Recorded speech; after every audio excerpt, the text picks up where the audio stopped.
The Mack E7 was one of the toughest truck engines ever made, but it never tried to be the center of attention. For almost 20 years, it just kept working, while other engines fought for fame.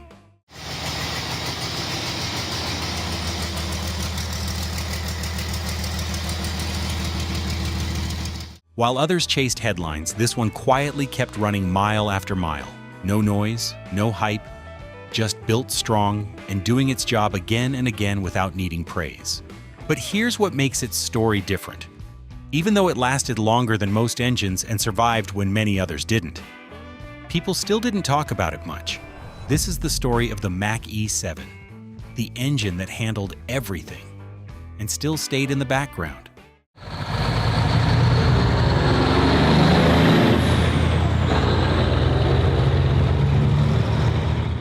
To understand why the E7 mattered, you first need to understand what Mack was before it existed. For most of the 20th century, Mack was not just a truck company. It was a religion. The bulldog on the hood meant something specific, that the truck underneath it was built heavier, held together tighter, and expected to work harder than anything else on the road. Mack built its own engines, its own transmissions, its own axles, at a time when most manufacturers were assembling trucks from a catalog of supplier parts. Mack was engineering the whole machine from the ground up.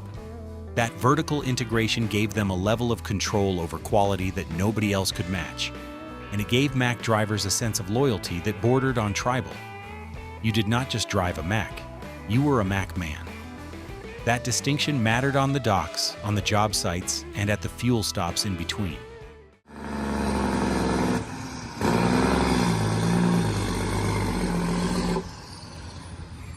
But by the late 1970s, Mack's engine lineup was showing its age. The ENDT 675 and its predecessors had been workhorses for decades, and they had earned every mile of their reputation.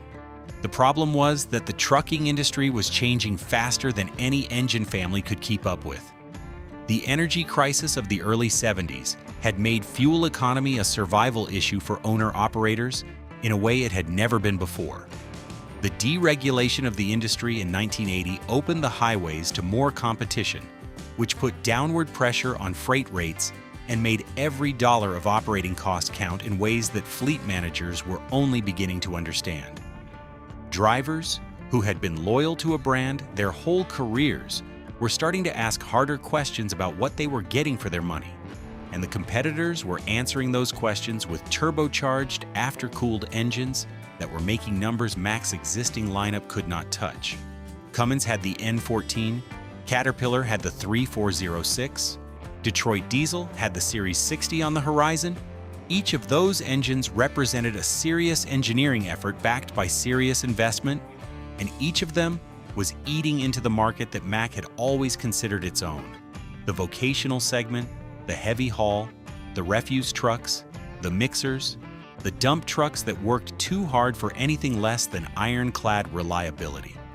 If Mack was going to hold that ground, it needed something new, something that could compete on power and fuel economy without abandoning the durability standard that the Bulldog badge had always represented.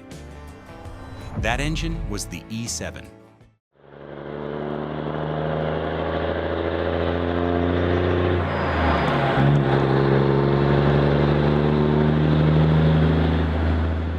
Mack introduced the E7 in 1988, and the architecture underneath it was the product of years of development that drew on everything the company had learned from building diesel engines since the 1920s. The E7 was an inline 6-cylinder displacing 12 liters, which put it right in the center of the heavy-duty class, where most serious long-haul and vocational work was happening. The basic displacement and bore and stroke figures were not revolutionary on their own. What set the E7 apart was the engineering philosophy behind every major system in the engine, and the way those systems worked together to produce something that ran with a consistency and longevity that most operators had never experienced before. Here's the thing about diesel engine durability. It is not usually one spectacular design feature that makes an engine last.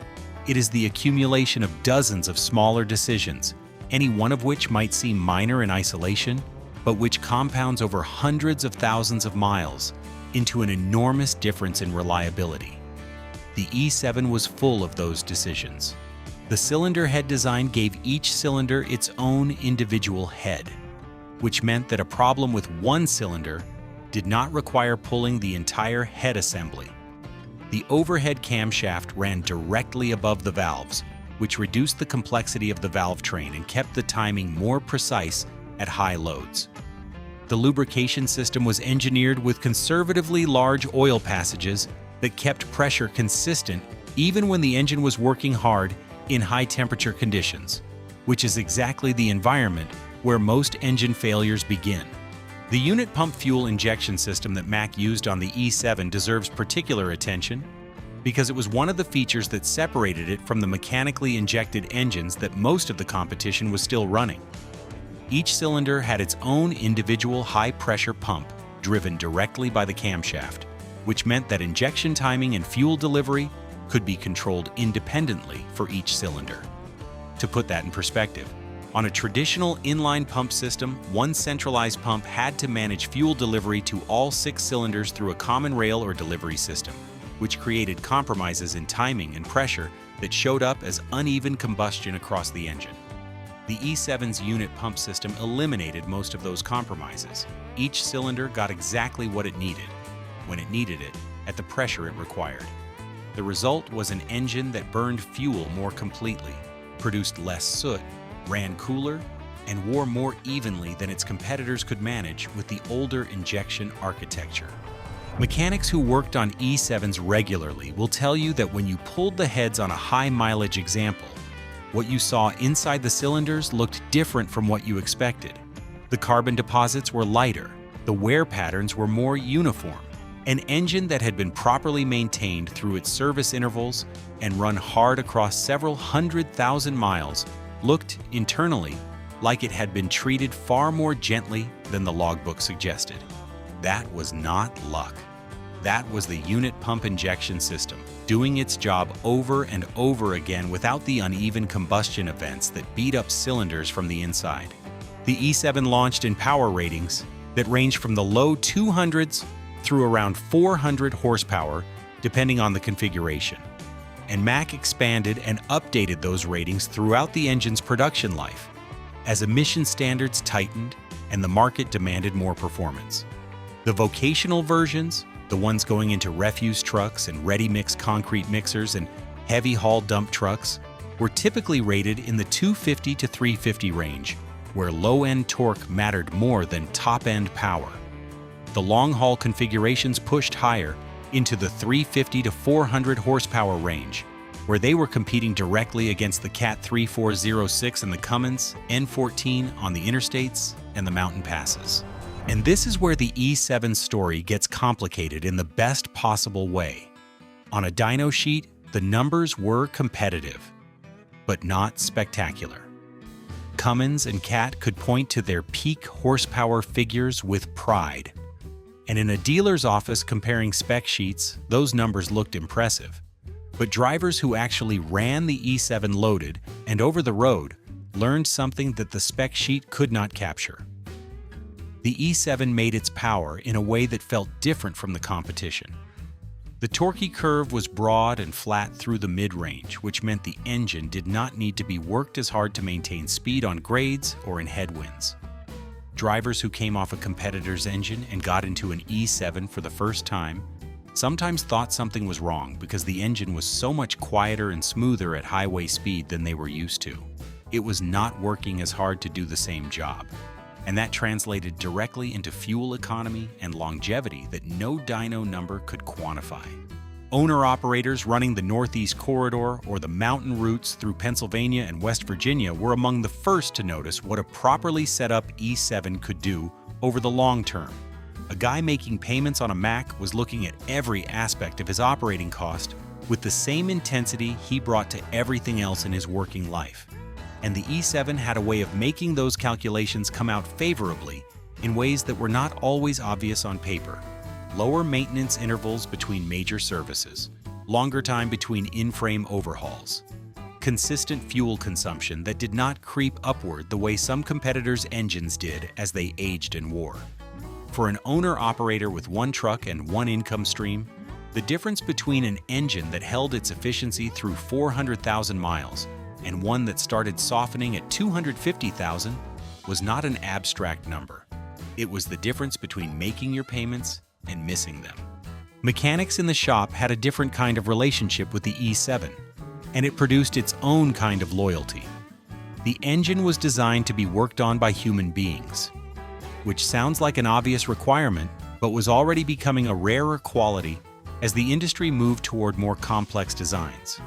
The individual cylinder heads meant you could pull one head without disturbing the others. The unit pumps could be removed and replaced independently. The overhead cam was accessible without the kind of disassembly gymnastics that some competitor engines required. Experienced Mack technicians could perform a top-end overhaul on an E7 with a level of efficiency that made the flat-rate labor times look reasonable, which mattered to the shops and to the customers paying the bills. There was also a culture of knowledge around the E7 that built up over the years in a way that is hard to quantify but easy to feel if you were inside it. Mack had its own training infrastructure, and the E7 was taught thoroughly. Technicians who came up through that system understood the engine at a level that made diagnosis faster and repairs more accurate. The Mack dealer network in the 80s and 90s was substantial, and an operator who broke down on the road usually had a reasonable chance of finding a shop within a manageable distance that knew exactly what they were looking at under that hood. That network knowledge was itself a form of reliability, because the best engineered engine in the world is only as good as the support system available to keep it running. If you spent any time around a fleet of Macks in the late 80s or through the 90s, you know the particular sound a healthy E7 made under load. It was not the sharp, almost mechanical bark of a Detroit two-stroke or the smooth, almost industrial note of a big Cummins. The E7 had a deeper, more measured sound at highway RPM, a quality that experienced operators described as purposeful. When it was working hard on a grade, it developed a rhythmic intensity that felt like the engine was drawing on reserves rather than straining against limits. Drivers who ran them long enough developed an ear for what healthy sounded like, and they could hear the first signs of trouble before any gauge told them something was wrong. That kind of sensory familiarity is only possible with an engine that runs consistently enough over enough miles to let the operator learn its language. But the E7 was not without its challenges, and treating it like a bulletproof machine that never asked anything from its operators would be dishonest. The engine was exacting about maintenance. It rewarded operators who kept up with their service intervals and punished those who let things slide. Oil quality and change frequency mattered more on the E7 than on some competitors' engines, because the unit pump system and the tight tolerances throughout the bottom end were less forgiving of degraded lubricant than a more loosely built design might have been. A driver who pushed his intervals because he had a load to deliver and figured he would catch up at the next service could find himself facing a repair bill that wiped out whatever he had saved on downtime. Cooling system maintenance was another area where the E7 demanded respect. The engine ran hot enough under sustained heavy load that a cooling system that was not in top condition could allow temperatures to climb into ranges that accelerated wear on the head gaskets and the cylinder liners. Head gasket failures were not unknown on E7s, and when they happened, they were almost always traceable to cooling system neglect, either low coolant, degraded inhibitor, or a thermostat that had been ignored for too long. Operators who kept their cooling systems in good shape ran E7s to extraordinary mileages without major internal repairs. Those who did not sometimes faced expensive consequences at relatively modest mileage. The engine rewarded the disciplined and was less forgiving to the rest. There were also legitimate complaints about the E7's power density compared to some competitors at certain points in its production life. Cummins and Caterpillar were pushing their platforms harder through the early and middle 90s, and for operators who needed every horsepower they could get for high-speed interstate work, the E7 in its lower ratings could feel like it was leaving something on the table. Mack addressed this progressively through the engine's production run with higher-rated variants. But the perception that the E7 was more of a workhorse than a racehorse was not entirely unfair, and it cost Mack some customers in segments where pure power density was the deciding factor. Where the E7 truly belonged, where it did the work it was born for, was in the vocational world. Refuse trucks, ready-mix concrete mixers, dump trucks on highway construction projects, municipal vehicles that started cold at 4 in the morning and ran stop-and-go cycles all day in conditions that destroyed lesser engines through thermal stress and constant load cycling. The E7 was almost uniquely suited to this kind of work because its durability characteristics were not dependent on steady-state highway operation the way some long-haul optimized engines were. It could take the beating of 1,000 daily start cycles and constant PTO loads and the brutal thermal environment of a concrete mixer on a hot summer job site and come back the next morning ready to do it again. Fleet managers who ran municipal refuse contracts knew the E7's durability record in this application intimately, because when your contract requires a certain number of trucks on the road every single morning, engine reliability is not a secondary consideration. It is the whole game. A truck that misses a route costs money, creates complaints, and can jeopardize contract renewals. Fleets running E7-powered Mack refuse trucks reported service intervals and overhaul schedules that made the accountants happy and kept the maintenance managers from losing sleep. Cities and counties that ran Mack fleets through the 90s and into the 2000s often did so not out of brand loyalty, but out of a very clear-eyed calculation about total cost of ownership over the life of the equipment. The E7 made that calculation come out right more often than not. The construction sector told the same story. A ready-mix driver running 6 or 8 loads a day in summer heat, with the drum turning and the engine carrying PTO load on top of the driving load, is subjecting the powertrain to a kind of accumulated stress that most engines never see over their entire service lives. The E7 was not just surviving this environment. In the hands of operators and fleets that maintained it properly, it was thriving in it, running past the mileage thresholds that triggered overhauls on competitor engines and still pulling strong on the last load of the afternoon. The E7's production life extended into the early 2000s, well past the point where most engines of its generation had been retired or fundamentally redesigned. Mack updated the E7 progressively through the 90s to meet tightening emissions requirements, introducing electronics to control injection timing more precisely and working with the fuel system to reduce particulate output. These updates were not always seamless. The early emissions-era E7s had some growing pains as Mack worked through the calibration challenges that came with adding electronic controls to a mechanically oriented design. Operators who had been running the pre-electronic E7s sometimes had frustrating experiences with the early electronic versions, as Mack chased software gremlins and recalibrated injection maps. But Mack worked through those problems methodically, which was itself characteristic of how the company approached engineering, not with dramatic public announcements or competitive posturing, but with the kind of quiet, persistent attention to detail that had always defined the brand. By the time the E7 was in its mature electronic form in the late 90s, most of the early issues had been resolved, and the engine's fundamental durability had survived the transition to electronic management largely intact. The moment that ultimately defined the E7's fate was the arrival of the Environmental Protection Agency's 2002 on-highway diesel emission standards. The 2002 rules required dramatic reductions in nitrogen oxide and particulate emissions that forced the entire industry to either fundamentally redesign their engines or exit the market. Cummins, Caterpillar, and Detroit Diesel all made enormous investments to develop new engine families or heavily revised platforms that could meet the new standards while maintaining competitive performance. Mack made a different calculation. Rather than continuing to develop the E7 platform to meet standards that were only going to get stricter, Mack transitioned to the ASET engine family, which incorporated the technology necessary to meet the new emissions requirements within a more modern architecture. The E7 soldiered on in vocational applications for a few more years.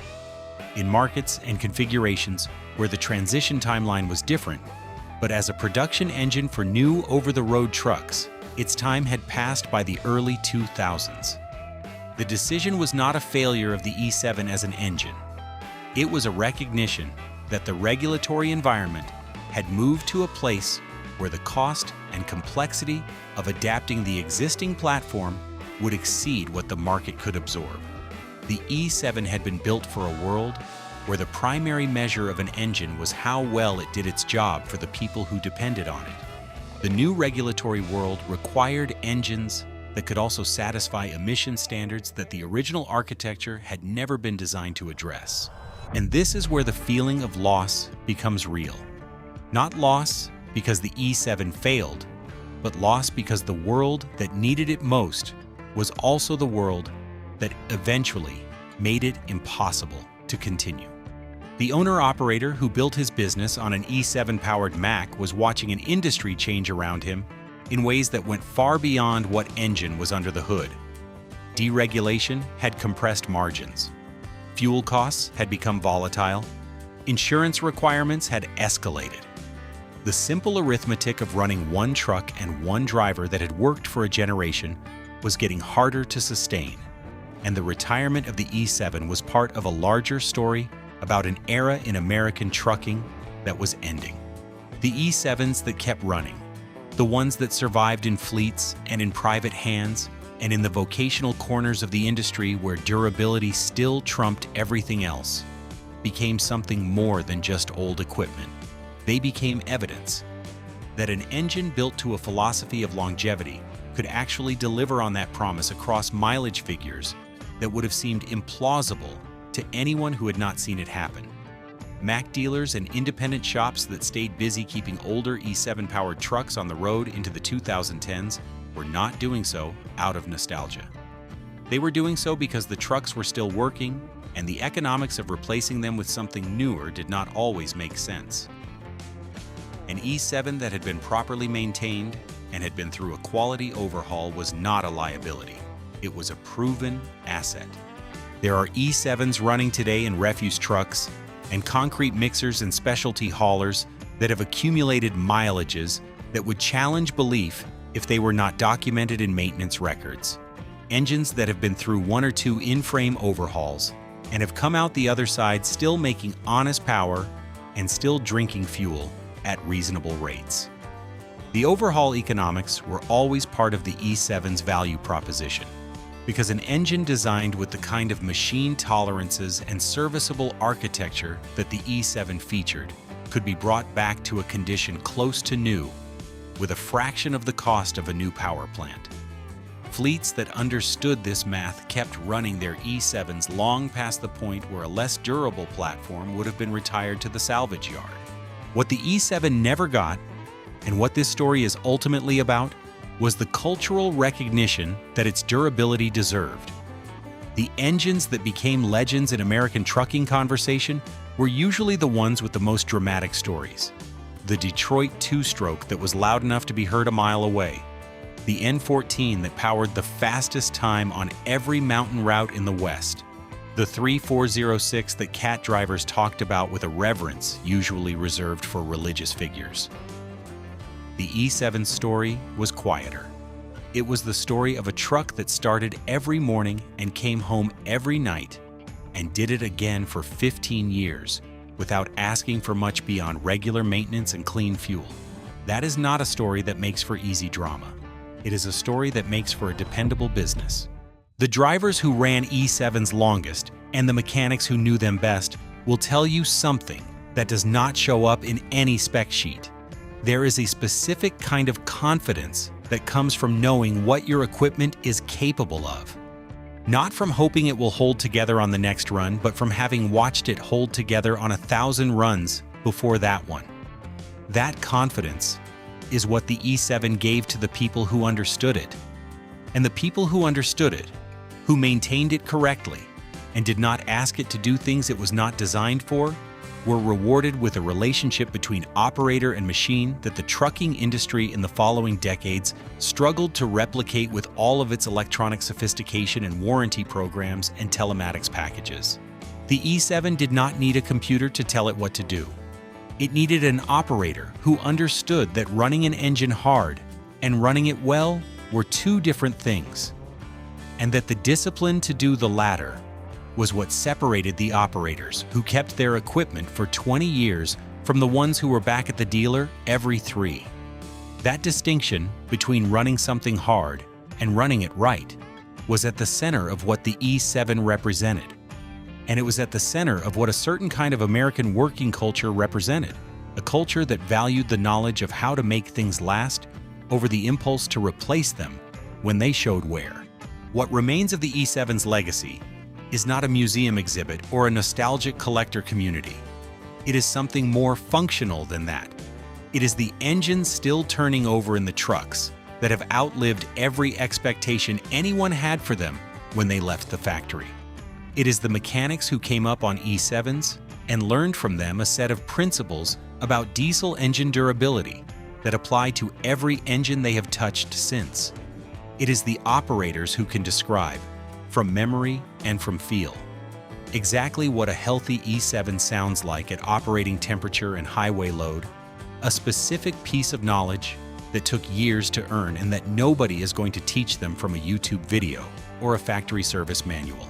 The Mack E7 got the miles. It did not always get the credit, but the people who were there, the ones who started their days climbing into a Mack cab and trusted that engine to get them where they were going and get them home, they know what it was worth. If you ran an E7, whether it was in a long-haul Mack, a refuse truck, a mixer, or something more specialized, what do you remember most about it? Was there a specific moment when the engine proved itself to you, or a time when it let you down, and why? And for the mechanics who kept them running, what was the repair you did most often, and what did a properly maintained E7 look like at 500,000 miles compared to one that had been run hard and put away wet? Tell your story below. And if this kind of history is what you come here for, make sure you are subscribed. There is more where this came from.